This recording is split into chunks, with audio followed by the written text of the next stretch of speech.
Is it possible to experience survivor's guilt for a travesty that took place decades before your time? I ask because I am plagued with the feeling on a regular basis.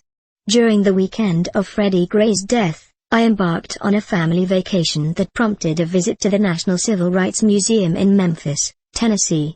That visit made me aware of the recurring guilt I feel for being black in America and going through life complacently while millions have died just so that I can live. My experience at the museum most certainly was not the first time I've dealt with such looming pain and regret for the tribulations endured by those before me.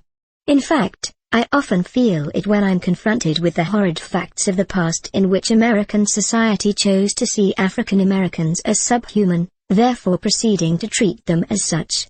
Movies, autobiographies, news clips, historical documents, or simple conversations have a way of putting me in existential turmoil where I question why I get to live with this freedom when others didn't, and still don't. As a black female, my life takes place pretty uneventfully.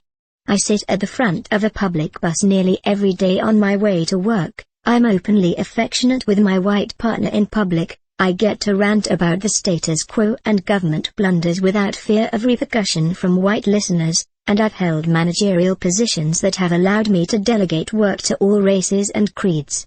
And yet, I still can't help but fall into feelings of despair and depression when I think of the surfeit of people who had to die just so I could enjoy these seemingly minuscule luxuries.